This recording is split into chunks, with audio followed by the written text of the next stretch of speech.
Hello my dear friends, you're in the Military Summary channel, and today we will discuss the situation in the world on the 17th of May of 2026. Today we have a lot of very interesting updates, so let's start. And first we're going to talk about the conflict on the territory of Ukraine, where the Ukrainians continue attacking and bombing the capital of the Russian Federation, the city of Moscow. During the previous 24 hours, we received a lot of very interesting updates on this matter, so let's discuss everything in detail.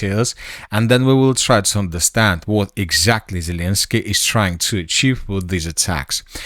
Once again, let's start from the beginning. This massive attack in the direction of the capital of Russia started yesterday on the 16th of May of 2026, and this is the first picture that was published by pro-Ukrainian sources, and here we can see first red arrows in the direction of the capital of Russia. And the sources stated that at probably 6 p.m. of the 16th of May, there were around 180 drones flying, moving in the direction of the capital of Russia. Then we received additional update, and somewhere around at 9 p.m. there were around 190 drones to attack the territory of Russia, and somewhere at 12 a.m. we received the report that there were already 310 drones in the sky over the territory of Russia, mainly attacking or flying in the direction of the capital. And somewhere at 4 a.m. of the 17th of May of 2026, we start receiving first updates on this matter. Probably this is the earliest video that was published from the city of Moscow. As you can see, according to dates and according to timings, this attack took place right exactly at 4 a.m. of the 17th of May of 2026, and here we can see a Ukrainian drone that struck this multi-story building. And this is how everything started. The Ukrainians were launching more and more drones deep inside of the territory of Russia. These drones were flying over the capital of the Russian Federation, and of course the Russians were trying and were bringing these drones down. We have lots of videos on this matter. The Russian air defense destroyed lots of drones of the armed forces of Ukraine. For example, just in this video we can see how another Ukrainian drone was destroyed above the capital of the Russian Federation. But despite the work of the Russian air defense, many drones managed to get targets and to hit them. The Minister of Defense of the Russian Federation during the day published lots of updates on this matter, and the Russians stated that just during the night between 10 p.m. and 7 a.m. the Russians destroyed 556 Ukrainian drones.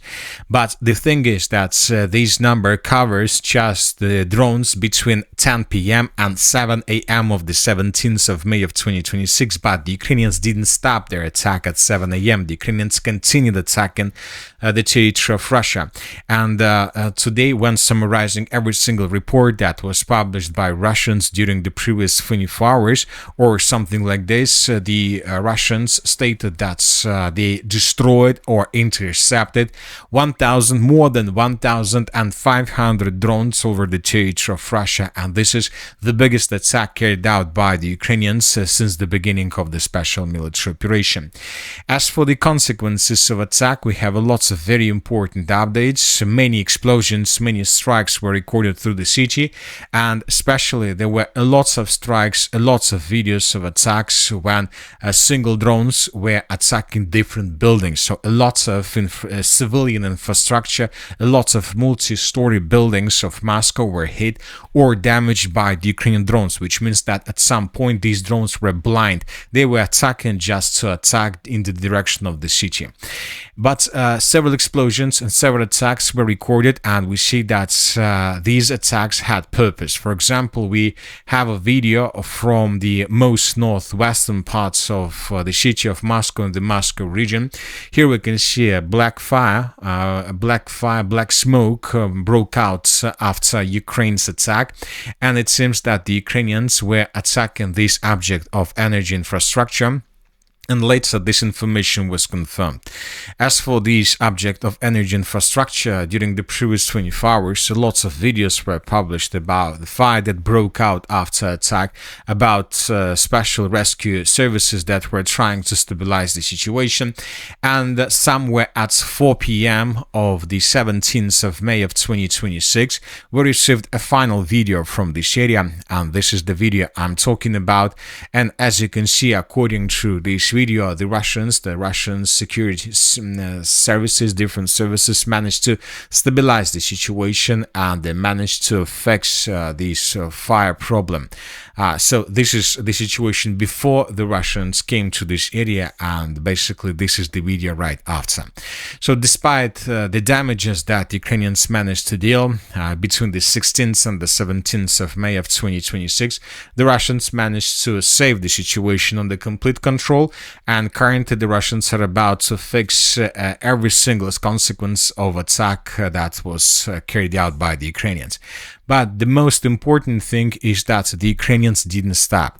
So the overnight attack was just the first wave of massive attacks in the direction of the city of Moscow. Today, somewhere at 3 p.m., pro-Ukrainian sources published this picture where we can see that the Ukrainians, this evening on the 17th of May of 2026, launched the second wave in the direction of Russia, deep inside of the territory of Russia. And according to Russian sources, it was reported that there were around 250 ordinary drones, 10 jet drones, and 5 FPV drones, probably something like this. Which means that during the upcoming night between the 17th and the 18th of May of 2026, we'll receive additional updates, and more strikes and more attacks and more explosions would be recorded through the territory of the city of Moscow, through the capital of the Russian Federation. And also today, somewhere at 4 p.m., we received this video. A very big explosion took place along the road, along the ring road of the capital of the Russian Federation. Here we have a very big fire broke out after the Ukraine drone attack. Here we have the same area, but from another angle. So as you can see, it seems that the Russians had some oil base or maybe even ammo depot somewhere in this area, right under this road. But the Ukrainians probably hit this construction, or maybe there was a fuel track or something like this. But one thing is clear, that a very big fire broke out after attack. So first the sources are saying that there was an explosion, and then a big fire broke out right below, from the territory below the bridge. And this situation took place around at 4 p.m. of the 17th of May of 2026.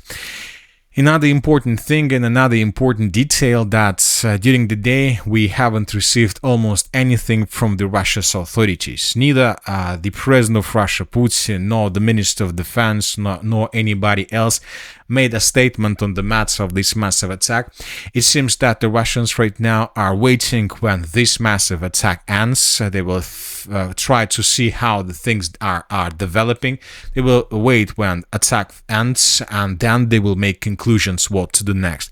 But most likely in coming days we might see a massive attack, a massive retaliatory strike from the Russian side in the direction of Ukraine, and probably with the use of the Oreshnik system. Another important thing about Ukraine, about Zelensky, and the question is why Zelensky chose the 17th of May to attack deep inside of the territory of Russia. You know that during the previous 24 hours we received very interesting updates. First of all, Zelensky made a statement. He called the strike on Moscow region a just response. According to his statement, Ukrainian long-range sanctions successfully reached Zelenograd and hit scientific production complex Elma. We are clearly telling the Russians their state must end its war, he said. So, we need to understand that, of course, now everybody, every single country in the world, every single European politic in the world, Ursula von der Leyen, Merz, Starmer, Macron, every single one of them are watching the situation in Moscow, and of course they're making their own conclusions. And obviously today Zelensky once again is number one in Europe. He's on top, obviously, for the European countries and for the European leaders. And this situation will continue, will last until the Russians, of course, strike back. Then maybe everything will change. But as of now, he is number one for the Europeans right now. For the European politicals, first of all. And the question is why Zelensky decided to attack Moscow today. Another important update was published today by pro-Russian sources, and this is a very interesting situation. The arrest of Zelensky's wife, Alena, is being prepared by the Special Anti-Corruption Prosecutor and National Anti-Corruption Bureau of Ukraine. RIA Novosti, citing Russian Russian security services. It is reported that Zelensky is aware of this. He has strengthened his family's security and has begun bargaining with Western partners. At the same time, his political technologists are supposedly advising him to divorce his wife as publicly as possible. So it seems that these days the SAP, the Special Anti-Corruption Prosecutor and National Anti-Corruption Bureau of Ukraine were preparing and were planning to arrest the wife of the President of Ukraine, Zelensky. Obviously, this is the biggest humiliation of the President of Ukraine, first of all, and the biggest media attack against him. And this is a kind of attack which most likely Zelensky as a political leader wouldn't survive. Obviously, if his wife is being arrested, I'm not sure that there are chances that he would be able to hold Ukraine in his hands as a president of Ukraine. So that is why Zelensky needed something big. He needed something media. He needed a media bomb. And obviously attack on Russia, attack on Moscow is something like a media bomb that can make him once again number one for Europe. And if he is a number one for Europe, I'm not sure that the Special Anti-Corruption Prosecutor and the National Anti-Corruption Bureau of Ukraine are ready to arrest his wife and to blame her. So which means that he managed to win some time. Obviously, he won a day, 2, 3, maybe a week. He won this time, but obviously sooner or later, and probably sooner than later, and obviously right exactly when the Russians strike back, everything will change back once again, and these two offices, these Special Anti-Corruption Prosecutor and National Anti-Corruption Bureau of Ukraine, would be able to arrest his wife and to charge something on her. So let's wait and see what is going to happen next. But all these things, this massive attack on Moscow during holidays and these statements and these rumors about arrest of his wife makes the next week probably the most interesting since the beginning of the special military operation. Now let's move further and let's discuss a few more interesting things that happened during the previous 24 hours. Once again, the Ukrainians carried out massive attack, and not just in the direction of the city of Moscow. Lots of drones were also recorded in the southern direction. The Russians were repelling Ukraine's attack over Crimea. The Russians were repelling Ukraine's attack over the southern parts of Russia, Krasnodar Krai, and so on. And during the previous 24 hours, a very interesting video was published from the Caspian Sea. If you remember, just yesterday we discussed this video, and if you remember, we discussed that a drone kamikaze attack occurred at the Caspian flotilla base in Dagestan. The Ukrainians claim a small rocket ship and a minesweeper were damaged, but there is no confirmation. Just this video was published by different sources. And today a video was published by pro-Ukrainian sources, by pro-Ukrainian intelligence service or special forces, something like this. This is the video I'm talking about, and this is probably a very interesting and probably the most important video of the 17th of May of 2026. So what can you see during this video? We can see not just a Ukrainian drone that was attacking some military ship of Russia in the area of the Caspian Sea.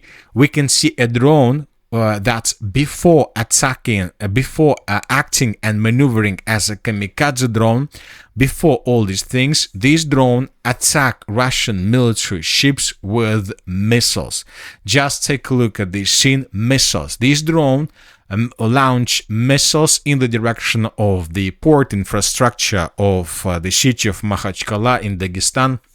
And after this drone finished attacking this port infrastructure with missiles, probably this drone act as a kamikaze drone and made the final attack with itself.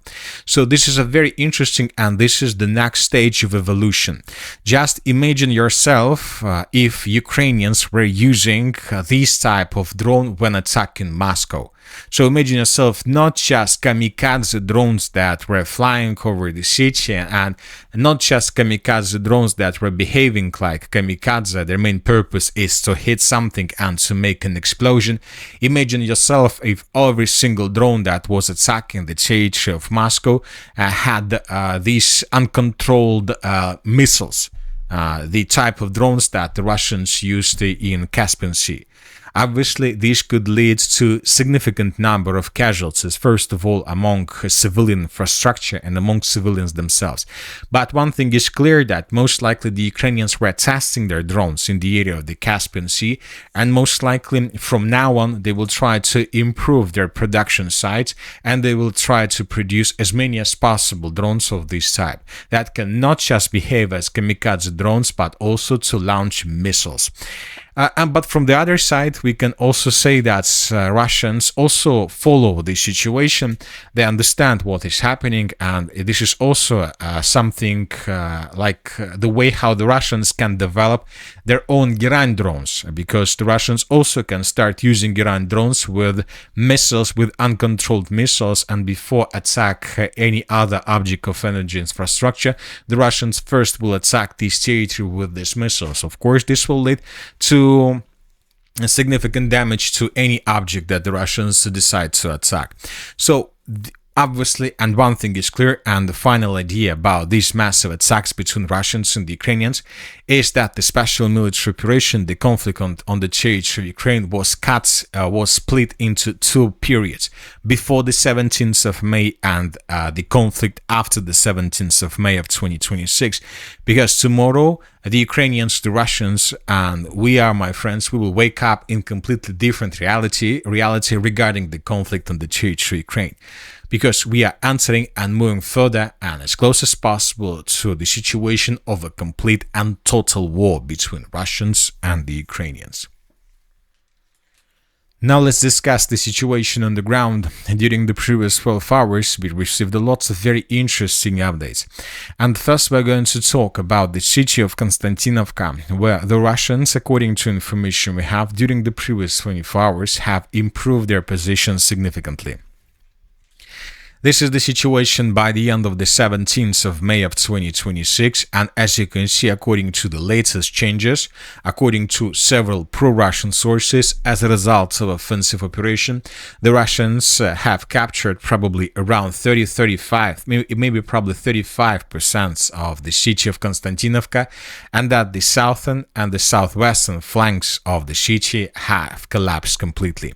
And probably as a result of this offensive operation, the Russians managed to encircle the Ukrainians who are currently located in the Pромyslovy micro district. So we are talking about this territory, and we believe that several hundreds of Ukrainians, of soldiers of the armed forces of Ukraine, were caught by the Russians in cauldron in this area without any chances for evacuation.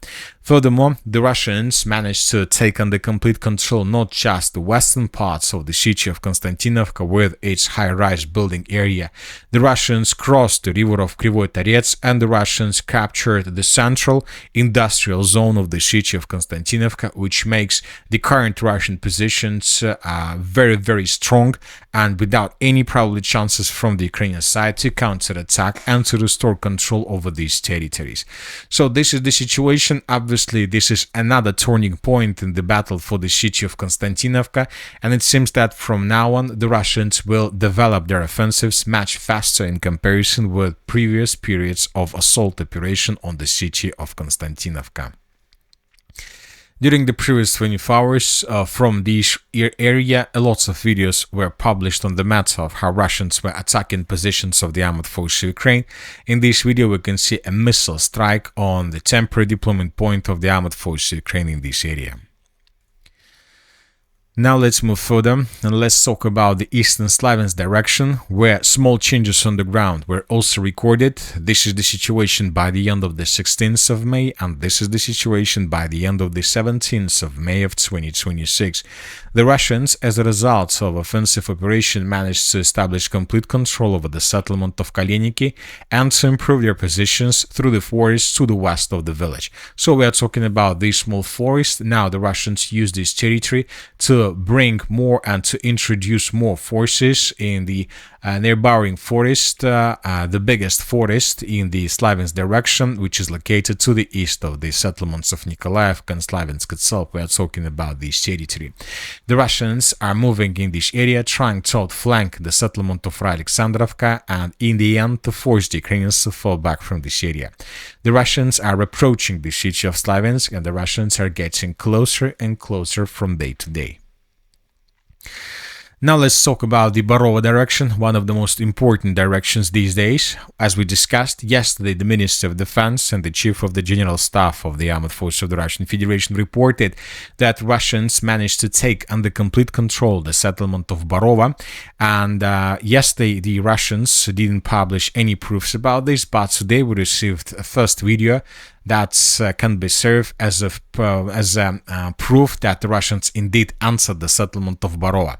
And in this video we can see how Russian soldiers, Russian small assault groups were moving through the settlement of Borova through its eastern parts and splitting the territory into several pieces, and lots of episodes through this video, and one of them was geolocated right exactly at this point. So one thing is clear, that maybe the Russians haven't established complete control over the settlement of Borova, but one thing is clear, that the clashes are taking place on the territory of the city itself, and most likely this is another turning point, but this time in the area of the river Oskol. Because if Ukrainians lose control over the settlement of Borova, the Russians will continue offensive operation further. The Russians will first establish complete control over the eastern bank of the river Oskol from the settlement of Borova towards the river of Seversky Donets, and of course when it happens, most likely the Russians will continue their offensive operation further, and probably the Russians will cross the river Oskol in this region with the purpose to attack the city of Izum from behind. So the city of Izum is a target for Russians, for the group of forces west, first of all, for the summer and autumn military campaigns. This will allow the Russians to cut logistics between city Slavensk and the mainland, and from these positions the Russians will continue attacking from behind, trying to cut main supply lines, and the most important, to encircle the Ukrainians who are currently located in this area. Most likely the Russians will try to encircle the Ukrainians there. As for the northern directions, during the previous 12 hours, small changes were recorded from the area along the border. This is the situation in this region. This is the end of the 14th of May of 2026. The sources stated that the Ukrainians have redeployed fresh 129th Heavy Mechanized Brigade, and this brigade began immediately counter-offensive operation. And as a result of this counter-offensive operation, the Ukrainians managed to recapture lots of territories along the border. The Russians were forced to fall back. At the same time, we received a report that Ukrainians also launched a counter-offensive operation in the Volchansk direction, and as a result of this counter-offensive operation, the Ukrainians also managed to improve their positions in this area. The Russians were also forced to fall back from several territories for regrouping. Now the Russians are regrouping, and most likely in coming days will receive a Russian counter-attack with the purpose to restore lost positions. So we have covered most of the updates regarding the conflict on the territory of Ukraine. Just a few words about the situation in Iran, where most likely the conflict will begin very, very soon. These days, we received lots of updates about strategical regrouping of the US fleet in the area of the Gulf of Oman. We have a short list about a strike group which is located here, and about support ships. The United States of America is getting closer and closer to the state of Iran itself from the southeastern part, trying to improve their positions, probably preparing themselves before the beginning of massive attacks. From the other side, we received a report that the Iranians have improved their blockade area in the Strait of Hormuz. The Iranians used to have just a small territory under their control, right exactly through the Strait of Hormuz, and that's it.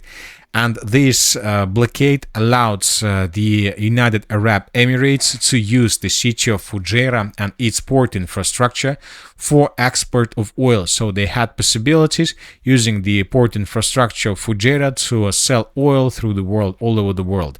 But the sources are saying that the Iranian side have improved their blockade, and now the Iranians control approximately this territory, which means that currently is the export of oil from the port infrastructure of Fujairah is impossible for the United Arab Emirates, which means that we'll see additional pressure on oil prices. At the same time, and the most important indicator when exactly the United States of America are going to resume their military operation is sanctions on Russian oil. I would like to remind you that the United States of America has again prohibited other countries from purchasing Russian oil and petroleum products. The American license that allowed such operations has expired and the restrictions are once again in effect. But today, several media sources stated that, at least Bloomberg stated that in coming days, due to the war in Iran, US will again help fill Russia's budget with large oil revenues. Bloomberg stated that US has not yet extended the suspension of sanctions on Russian oil, but may do so soon. And obviously, this is going to be the main indicator that the war in Iran will resume very soon. As of now, the United States of America most likely are not planning to start this war tomorrow or the day after tomorrow, so that is why they don't want to give the Russians additional revenues. But when the war approaches, most likely this is going to happen. And most likely this is going to happen because once again both the Iranians and the Americans changed with their understanding of the peaceful settlement of the conflict, and according to information we have, the Americans and the Iranians has different approach, different understanding of the situation. The United States has proposed 5 conditions in response to a proposal. These conditions are no compensation or damages from the United States, removal and delivery of 400 kilos of uranium from Iran to the United States of America, not to any other third country. Only one nuclear facility in Iran remains operational. We are talking about probably Bushehr station, which belongs to Russia, or which is being built with the Russian help. No release of up to 25% of frozen Iranian assets, linking the ceasefire in all regions to negotiations. And the Iranians made their own demands, ending the war on all fronts, in especially Lebanon, lifting sanctions imposed on Iran, release all of frozen Iranian funds, compensation for damages resulting from the war, recognition of Iran's sovereignty over the Strait of Hormuz, which means that once again the Iranians and the Americans haven't found common points, which means that only military means left for the United States of America to force the Iranian South to resolve the conflict in a peaceful manner. So let's wait and see, of course, what is going to happen next. First of all, it is very interesting how financial markets open on the 18th of May of 2026, so on Monday, and we'll see how oil prices will start rising or not. Most likely they will start rising after a complete failure of negotiations between President of States and China on the territory of Beijing. So let's wait and see, but once again, the next week is going to be very, very hot, not just due to the massive attack on the territory of Russia, but due to problems, unresolved problems on the territory of the Middle East.